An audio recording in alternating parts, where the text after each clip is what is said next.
I'm Wendy Zuckerman, and you're listening to Science Versus. Today, we're pitting facts against focus as we look at ADHD.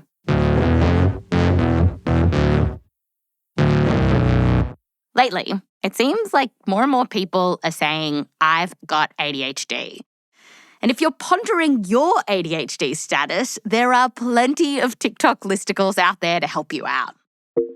Top 10 signs of ADHD. 5 things that are ADHD that I had no idea were ADHD. The 6 surprising signs that could be signs that you, too, have adult ADHD. 6 signs? 10 signs? According to the internet, ADHD goes way beyond those classic symptoms of having trouble paying attention or being fidgety.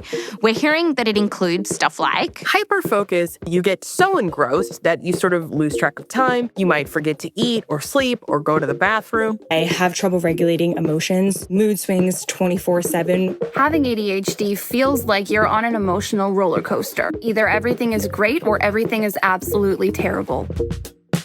But some aren't so sure about all these new so-called ADHD symptoms. They're worried that this ballooning definition of ADHD is making a bunch of people think that they have this condition when they don't. There are all these headlines screaming that we're overdiagnosing ADHD, medicating people for ADHD when we shouldn't be.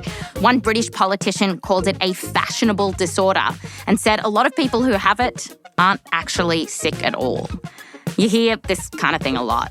There's a lot of people who are self-diagnosing, and I'm like, no, she's just late, and she's a pain, and when I arrange to have a coffee with her, she needs to turn up and not tell me, oh, it's my ADHD. No, you're late, mate. So today we're asking, when it comes to ADHD, what's real and what's just hype? We'll also find out what is going on in the ADHD brain. There's all these videos online saying that if you've got ADHD, you can blame your dopamine levels. But is that really true? The cutting-edge neuroscience on ADHD, we'll give it to you. Plus, for people who have this condition, we'll find out some tips and tricks that can help you out. When it comes to ADHD, there's a lot of... No, you're late, mate. But then there's science.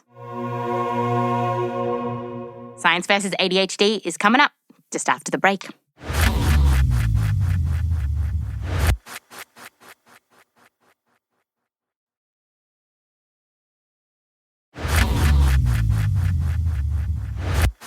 Welcome back. Today on the show, ADHD. Tell us all about it is Rose Rimler, senior producer here at Science Versus. Hi, Rose. Hi, Wendy. Do you think you have ADHD? No, I don't think so. No. Do you ever suspect that? Oh, whether you have ADHD? No, not me personally, but I have had quite a few friends who have recently been diagnosed with ADHD. It definitely feels like it's everywhere right now. Yeah, I talked about that idea, that it feels like it's everywhere right now with a professor and ADHD researcher. Mm-hmm. She's named Maggie Sibley. She's at the University of Washington. And she says there's a lot of reasons for this. One thing we talked about was these online quizzes about ADHD that have popped up. Oh, yeah. The worst for me are the ones that say things like experiencing indecision, you might have ADHD. Having trouble keeping up at work, you might have ADHD. Come take this 5-minute quiz to see if you do. What'd you think when you saw that? Well, as somebody who has spent decades doing research trying to show that you cannot diagnose ADHD with a 5-minute quiz, it definitely activated me a little bit. Yes, I've totally seen so many of these quizzes and been tempted to do them, but haven't. So what are the symptoms for sure of ADHD? Well, to find out, I thought you and I could take a brief quiz, actually. Rose. Which sounds bad, but really what I have for you is this is a valid science-backed questionnaire. It doesn't diagnose you with ADHD. It's more of a checklist to see if you're at risk of having it. And this questionnaire has Maggie's blessing. And it basically maps onto the main symptoms of ADHD. Oh, okay. Great. So here's the link. Wow. Here we go. Yeah, put an X if it's never, rarely, sometimes, often, or very often. Okay. For all these symptoms. All right. So, how often do you have trouble wrapping up the final details of a project once the challenging parts have been done? Sometimes. How often do you have difficulty getting things in order when you have to do a task that requires organization? I'm going to say sometimes. I'm going to say never, almost to the point where I don't understand the question. How often do you have problems remembering appointments or obligations? I never do. I would say never. What about you? Rarely. I will often forget that I've arranged to meet with my mum. That one specifically? That one specifically. Let's not look too deeply into that. Thank you. Love you, Mom. How often do you feel overly active and compelled to do things like you were driven by a motor? How often do you have difficulty concentrating on what people say to you, even when they are speaking to you directly? What? Just kidding. How often do you find yourself talking too much when you're in social situations? When you're in a conversation, how often do you find yourself finishing the sentence of the people you're talking to? people? How often do you have difficulty waiting your turn in situations when turn taking is required? Never. I don't like waiting in line, that's for sure. So, Rose, how'd you do? All right, okay, I'm ready. What'd you get, Wendy? Okay, I got 5. Okay. What'd you get? I got 2. Uh-huh. So what does this mean? Well, a few years ago, researchers gave this checklist to a sample from the U.S. population, and they found that the average person got about a 2. Oh. And 5 or more is like, maybe you should get evaluated for ADHD. Really? Yeah. Whoa. That's so funny. Yeah. I mean, so if you get this higher score, that's when you would probably want to go to the doctor and get checked out. Mm-hmm. But what we can see from this questionnaire is that the symptoms that we're looking for with ADHD, it's still basically this classic picture that we probably have in our heads. So for some people, it's largely about having a hard time staying focused. For other people, and especially when they're younger, it's more about being hyperactive. And there are people who have both. And these core symptoms, they really haven't changed recently. Okay. And, it is stuff that a lot of us might experience from time to time. Yeah. But when doctors are trying to figure out if someone has ADHD or not, what matters is how severe it is. How much does it impair your life? Does it get in your way? Yeah. So I said I often have trouble waiting my turn. Right. And if you had so much trouble that you were like cutting in line at the pharmacy that the pharmacy banned you from the store, like that's the kind of problem. Right. It's not, I just find it frustrating to wait. But you can, and you do. Yes. Or thinking about that question about missing appointments, we all forget appointments now and then. But Maggie told me this example of a patient of hers that kept forgetting to pick her kid up from school over and over. That's a bigger problem, right? Yes. Yeah, that's a totally different level. And we actually asked listeners with ADHD to call in and tell us about their experiences. And a lot of what they talked about was pretty hard stuff. Like this listener. Just trying so hard not to mess up and not trying to forget things or miss things. I've been fired from jobs because of it. It's impacted friendships. I forgot phone calls. I've lost important documents. I mean, it's feels like it's trying to hold water in a strainer kind of situation. Right. Okay. So then those are the kind of classic symptoms of ADHD still around. But then more and more we're hearing people saying that their experience of ADHD, it's manifesting in all of these different ways. Yeah. Like that they experience hyperfocus or that they can't control their emotions. So what's going on here? Okay, so let's start with hyperfocus. So this is the idea that for some people with ADHD, when they are able to focus, they can do it really intensely and they can work on something for hours and hours. People tell stories about forgetting to eat or go to the bathroom. Do you know, this is something I absolutely relate to. I thought of you, actually. Because I remember back when we worked in the office together, you would just like power through like for hours. It was crazy. I would have never thought of this as a symptom, though. I love it. I love this part of my personality. Yeah, a lot of people who experience hyperfocus say they really like it. Some people who called in said that this is their superpower. Like one listener told us that when they're in this hyperfocused state, they can do something in a few hours that it would take other people days to do. It's sort of funny because it feels so counterintuitive to the other symptoms of ADHD, Right. that you're fidgety and you can't pay attention, but then you can pay attention on one particular task that you've been sucked into. Yeah, exactly. It seems like a paradox. And the going hypothesis that I've been hearing from scientists is that maybe what's going on with ADHD is they have problems with the control of their attention. So not just like problems with attention, but problems with how to control it. So to Maggie, it wouldn't be a paradox at all. It does make intuitive sense that if ADHD is a disorder of dysregulated attention, you're going to experience both sides of that coin. So the distractibility, it means that you're unable to focus on something usually that's not holding your interest. And then the other side of that coin is that you can focus well when things are holding your interest.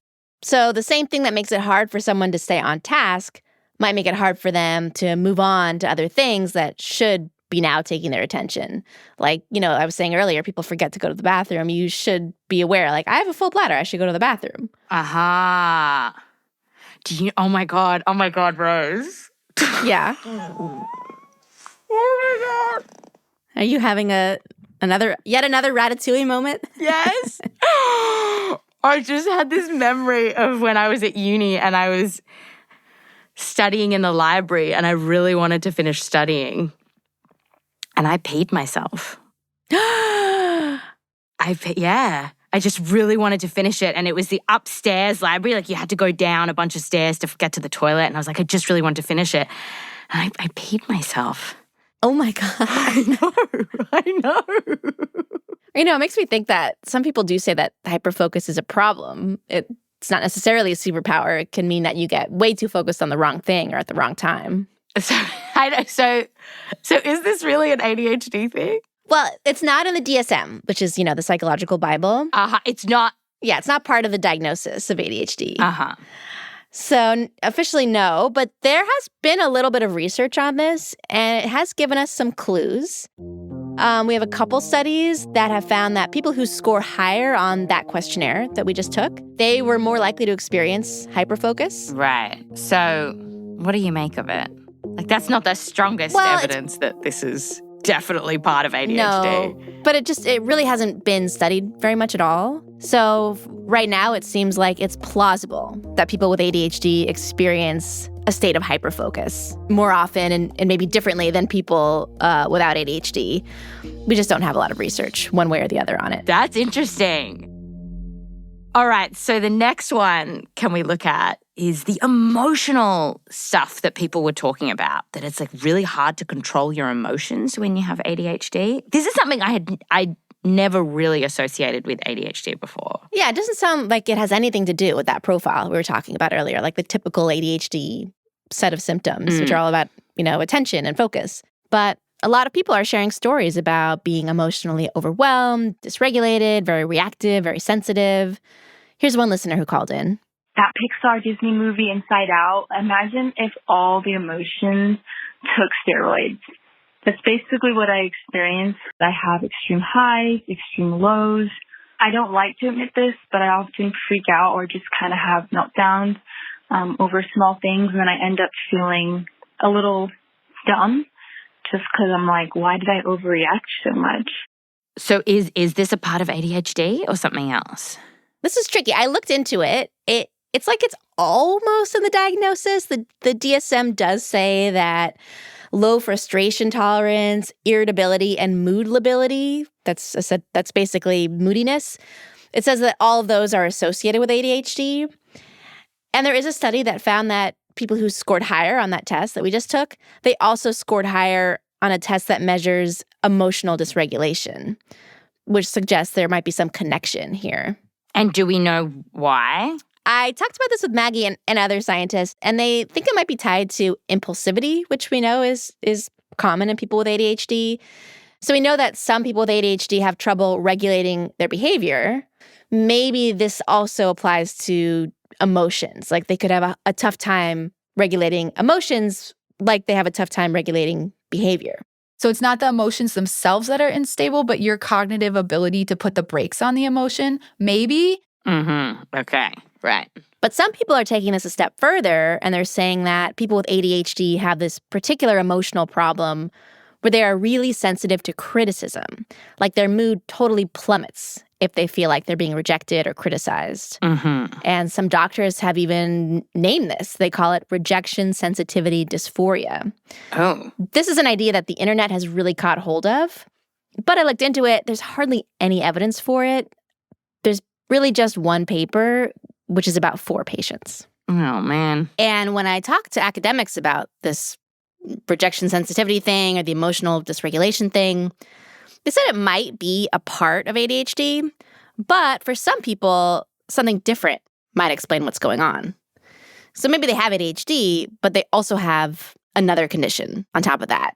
That's very common. We know a lot of people with ADHD also have a mental health diagnosis or they're neurodivergent in some other way, like they have autism. Studies pin it at least 60% of people who have ADHD have another diagnosis. And anxiety and depression are some of the most common ones, which, could also be associated with being really sensitive to being criticized or perceived rejection. And so what's the concern here? I guess the problem would be that if you're putting all of these new symptoms into an ADHD bucket, emotional dysregularity, trouble with rejection, and you start saying, everything's ADHD, and then you could miss a diagnosis of depression or anxiety. Is that the fear? Pretty much. And the point of getting a diagnosis, ideally, is to get treatment and help for what's wrong. And so if you get the wrong diagnosis, you might get the wrong treatment. And so it's important to get the right diagnosis. And Maggie gave me an example of this. She told me about a teenager that she was evaluating. This kid had got referred to her by his school because he had a lot of problems paying attention in class. But as Maggie was talking to this kid, she realized there was other stuff going on here. He grew up in a neighborhood with a lot of violence and he had a lot of home instability. And as you just unpeeled the layers of everything this boy had experienced in his life, and you open the DSM to the PTSD criteria and you understand a little bit about how that can also manifest, and you also ask questions about that, and you see that story just fits this kid. Maggie said that trauma can affect how your brain works and affect your coping skills in a way that can affect how you pay attention. And she realized that was explaining his symptoms. And so she diagnosed him with post-traumatic stress disorder. I didn't give him an ADHD diagnosis, even though at quick glance, somebody definitely would have. And that matters because you don't treat PTSD the same way you treat ADHD. So you don't just give someone stimulants to help them process their trauma, right? Right. So what do you think? Do you think emotional dysregulation is part of ADHD? I don't know. It could be, but I think the takeaway is that if you really struggle with this, don't assume it's just your ADHD. Something else could be going on for you. That makes sense. There's another thing that's all over the internet that's worth talking about. It's this idea that women and girls aren't getting diagnosed properly. Yes, seen a lot on this. They get missed as children. Yeah. And they only figure out that they have ADHD, if they ever do, much later in life as adults. And this does seem to be true to some extent. So data from the CDC found that 61% of women with ADHD were diagnosed as adults compared to 40% of men. Okay. Do we know why? So one hypothesis to explain this is maybe girls hide, push down their symptoms in order to fit in socially because there's a lot of pressure to do that. That's also a possible explanation for why autism is diagnosed later in life in females. We also know that women with ADHD are more likely to get diagnosed with depression and anxiety than men are. And so maybe they're getting treated for that, and then their ADHD gets missed. Rose, while we're on this topic of how vaginas and penises experience ADHD, I have seen stuff about how periods can affect ADHD. Have you looked into this? Yeah, we're just starting to get some research on this. It looks like ADHD symptoms might actually fluctuate throughout the course of your cycle if you get a menstrual cycle. So there's one study that found that mid-cycle, people's impulsivity symptoms seem to get worse. And at the end of their cycle, they got sadder and they were less able to cope with stuff. And we also have research that found that women with ADHD suffer more postpartum and during perimenopause. So there might be something going on with estrogen levels changing in the brain combined with ADHD in the brain. That's basically like a double whammy. That's actually how some of these researchers put it. Okay, so that's really news you can use. If you menstruate and you have ADHD, you're something to be aware of. Your symptoms really might be fluctuating. And Wendy, just to cap off this part of the episode, we started out by saying, gee, doesn't it feel like ADHD is everywhere? And it does. I have some stats I have not yet told you. And yeah, I have kind of a reveal here. It's really not that wild. It's not everywhere. Oh. So if you look at about 20 years ago, in 2003, the CDC put out data finding that among adults, 4.4% of people said they'd been diagnosed with ADHD. Okay, so 20 years ago, 4.4% had ADHD. Fast forward to 2023, that number had gone up to 6%. Wow. Oh, it's not that. It really feels like it's gone from 1% to like 50%. But you know, when you look at some friendship groups, but it's but it's not that extreme. It's really not. It's not that extreme. It has been going up, but that could easily be explained by more awareness from both doctors and patients. Yeah. After the break, what is an ADHD brain? Yeah, it's your brain on ADHD and what you can do about it.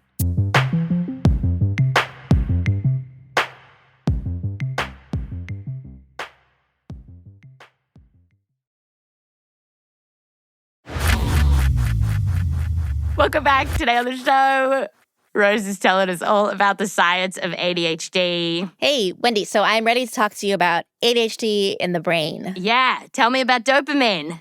What's it doing? Yeah, I mean, that's what you hear online, that ADHD is caused by a dopamine deficiency. And this comes from the fact that dopamine is a chemical in the brain that helps us pay attention and feel motivated to do things. Mm-hmm. And we know that stimulants like Adderall work by increasing the availability of dopamine and other neurotransmitters in the brain. Okay, so ADHD brain, dopamine is out of whack? No, not so fast. Well, okay. Wendy, there's more here. Scientists are pretty sure now. There's a lot more going on. Oh, if it was as simple as dopamine, we'd probably have figured it out by now. I talked about this with Philip Shaw. He's a professor of developmental psychiatry at the King's Maudsley Partnership. You know, it really is so incredibly complicated. It's breathtaking. Like, it's magnificent and it's a challenge. Like, I think there's no way it's all just one big thing. Wow, Philip's like dopamine, more like nopamine. The British don't talk like that, but yes.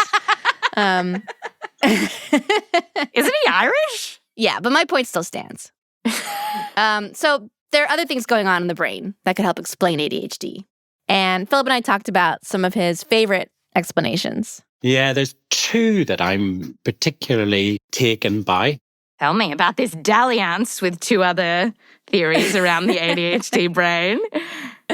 So the first one has to do with the default mode network. Have you heard of this? I think you have. It's come up before. Yes, it's the part of your brain when you are sort of daydreaming, when you're not particularly thinking about a thing, but it's just like what's going on in there on the default. Exactly. Just the mind drifting, that sort of feeling, you know? If you're a bit bored, you know, probably after I go on for 5 minutes, everyone's brain will be in this state. He's being modest. He's actually very interesting. Mm-hmm. Right. Remains to be seen. So if your mind is drifting, the default mode network is activated. We can see this in a brain scanner. But if you start thinking about something, like you start making dinner plans in your head, or you're thinking like, oh, I better sit down and do my taxes next week or whatever, other areas of the brain light up. And in response, the default mode network kind of simmers down. But what we see in people with ADHD, when researchers have gotten them into these scanners, is that the daydreaming network doesn't always simmer down when they're thinking about something else. It might kind of intrude. So every so often, the individual is doing something, and then the offline brain pops up and turns it off when it shouldn't do. So there's an imbalance between the offline and the online brain. Oh, that's so interesting. And that could totally help explain why it's hard to focus, right? Yeah. There's another explanation that has to do with another network in the brain. Okay. So basically there are these pathways where different parts of the brain talk to one another. There are these fantastic information processing loops in the brain. They go deep in the brain, and then they go to the surface of the brain, the cortex, and then they go back. And these information processing loops are what controls attention, cognition, everything. And some of these loops are really important for what's called executive function, which can help us decide what we pay attention to. And in ADHD, the thought is that they're a bit disrupted, that the flow of information sometimes goes a bit awry. And so how do all of these different ideas, the dopamine, brain looping, default mode network, are they all happening at once in an ADHD brain? So no, not necessarily. What scientists are starting to figure out is that there are probably a bunch of different kinds of ADHD caused by a bunch of different brain changes. Gosh, just meet 100 people with ADHD. After meeting them, you're not going to think they've all got the same thing going on. It's just not like that. Philip says that some of his colleagues are actually calling it ADHDs, not ADHD. So maybe for some people, dopamine is the main issue. For someone else, the imbalance with the default mode network is the main issue. For someone else, it's these loops that are important for executive function. Or there could be some combination of these things. And by the way, we should say that while these brain changes are meaningful, they're also small. It's a slight shift in how the brain functions or talks to itself or is connected. Okay, so now can we look at treatments? What can people do if they're really struggling? Yeah, so as we've said in a previous episode, stimulants help lots of people. So there was a trial of about 400 adults with ADHD, gave them Adderall, and they found that 65% of people given Adderall got better. Mm-hmm. That's compared to 20% of people who took the placebo. Okay. So that's why stimulants are kind of the first line medication for people. Yeah. But obviously that's not everybody. Not everybody got better. And not everybody wants to take them or can take them or can get them, right? There's been a shortage. Yeah, there's also side effects, right? They can mess with your sleep. Yeah, they can mess with your sleep, your appetite. So there are non-stimulant medications that are also fairly effective, but there's a lot of other things you can try. I mean, online, you hear all these tips and tricks. Everything from body doubling to changing your diet. What is body doubling? It sounds so sci-fi. We'll get to it. I'm going to leave you in suspense. But I called up a psychologist named Russell Ramsay to talk about this. And he does therapy for adults with ADHD. Mm-hmm. And he's like, a lot of his patients come in and they're like, I don't really know how therapy is going to help me, especially with my main problem in life, which is like not getting stuff done that I need to get done, procrastination. They'll say, I know what I need to do, but I just don't do it. So what good is talking with you about it going to do me? Or that I haven't read already? And my answer to that is, I think I'm pretty good at helping people understand how they don't do things. Not just, oh, you procrastinated again. Try harder next time not to procrastinate. So that's a lot of what Russ and I talked about. How to help a person with ADHD get motivated and avoid something called procrastivity. Can you guess what that means, Wendy? Sounds sexual. Are you thinking of the prostate, perhaps? I was thinking of like procreation. No, here's how he defines procrastivity. Procrastivity is avoiding a higher priority, more important task by doing some lower priority task, a chore or whatnot, but that is self-defeating because then the more important task doesn't get done.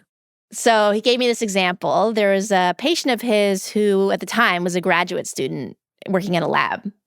And she had to present a paper to her lab group the next week. Yeah. And so she knew that like this is going to be a drag, and she talked about it in advance in therapy with Russ. I think that day or like the day before, we said, okay, so how are you going to do this? She said, I got a long day in lab. I'm going to come home. I have the article. I just need to read through it, do a couple slides. It doesn't have to be anything big.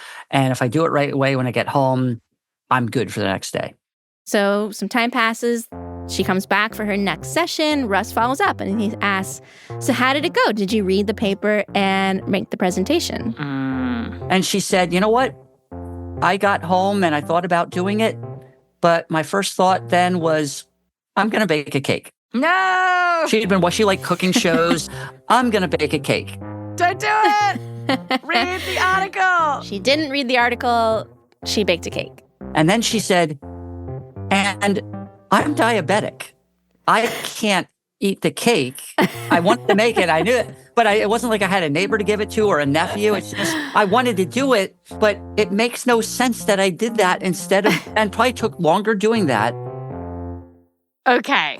Classic procrastivity. Procrastivity. Yeah.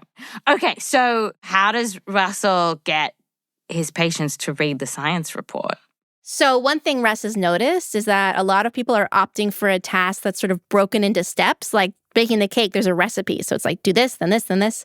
And so he has found it can be really helpful for his patients to break their tasks down into kind of a recipe. And he likes to use what he calls if-then statements. So like for the cake baking scientist, he told her like, okay, so next time, tell yourself, if I can sit down at my computer when I get home from work, then I can open the document. If I can open the document, then I can read the abstract. Wow. If I can read the abstract, then I can... Little instructions, one by one. It's like the first step is like, that wasn't so bad. Maybe I can do the next step. That wasn't so bad. Maybe I can do the next thing. And before you know it, you're actually doing it. He also asks his patients to remind themselves of the bigger picture. Like, why am I doing this annoying task? How does it matter for my life or the goals you want to accomplish? And he finds this is helpful for his patients. Yeah, he does. So Russ practices a form of therapy that's called CBT. And there are studies on CBT for people with ADHD that find that it can really help. A lot of these studies are looking at CBT plus medication. And so it seems like what works fastest is CBT with medication. People improve the fastest with that combination. Okay. But for some people, CBT on its own maybe could work. So we have one study that found that they eventually caught up to the people who were also taking meds. Wow. That's impressive. Yeah. I mean, there is a caveat here. So very recently, there was this big meta-analysis of treatments for ADHD. And when it came to CBT, they said that mostly these results were shown in clinician-reported ratings. So like your doctor says, my patient's getting better or not.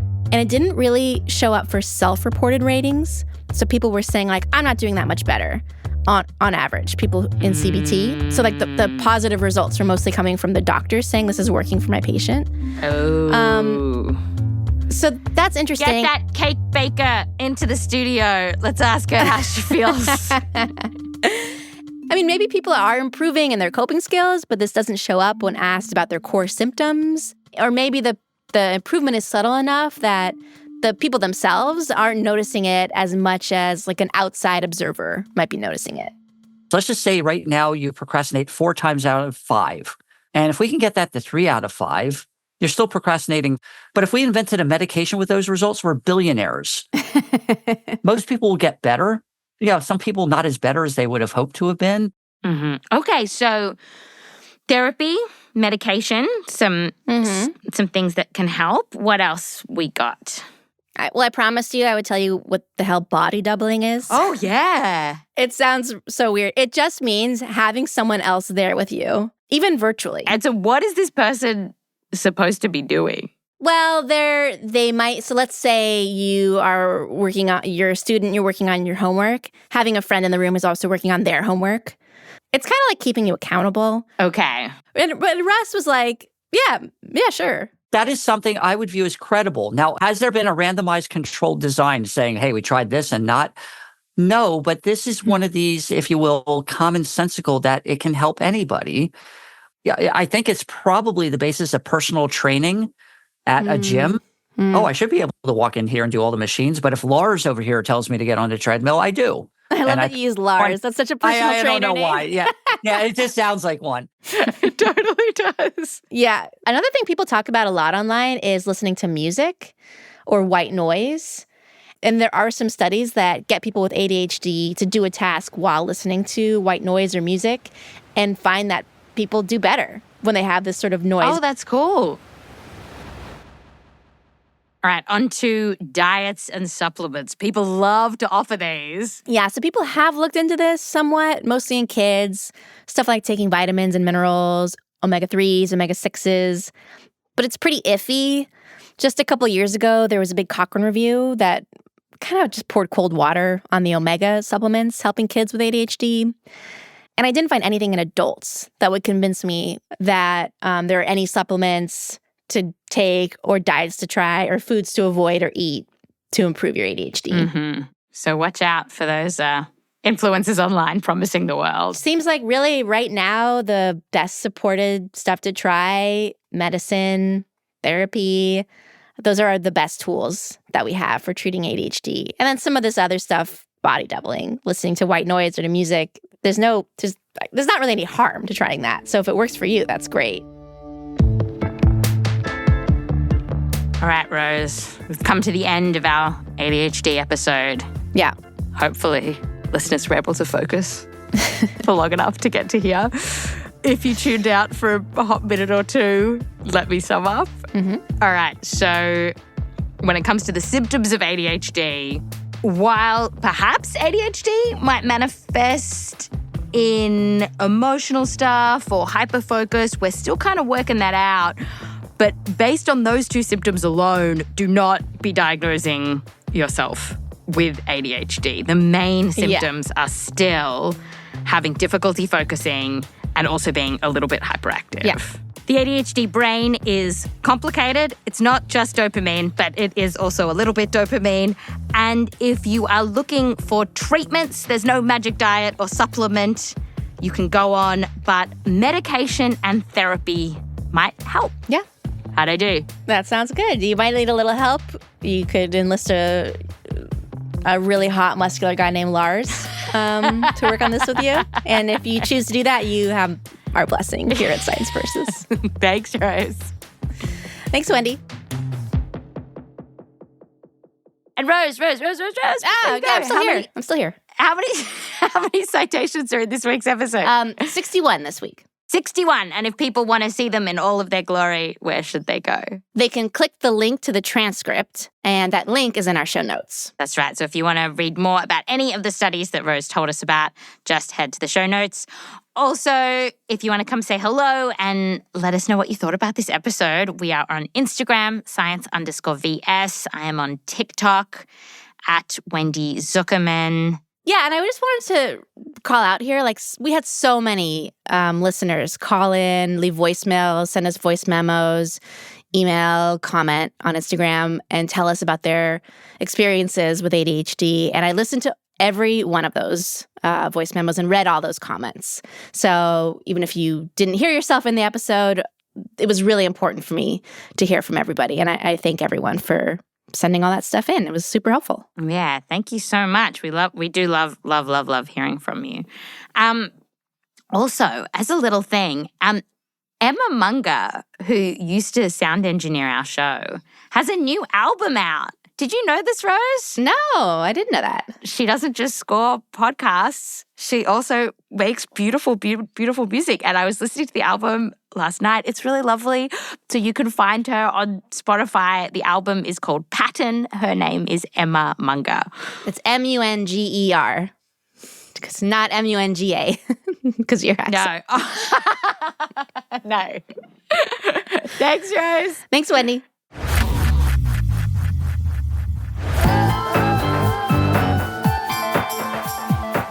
This episode was produced by Rose Rimler with help from me, Wendy Zuckerman, along with Meryl Horn, Michelle Dang, and Kenny Foster-Keys. We're edited by Blythe Terrell, mix and sound design by Bobby Lord, fact-checking by Erica Akiko Howard and Marlo Starling, music written by Peter Leonard, Emma Munger, So Wiley, Bumi Hidaka, and Bobby Lord. Thanks to all of the researchers that we spoke to for this episode, including Dr. Robert Rosenthal, Dr. Miguel Garcia-Pimenta, Professor Michelle Martel, Dr. Maeve King, Dr. Edward Modestino, Professor Edmund Sanaga-Bark, and Dr. Ashley Hawkett.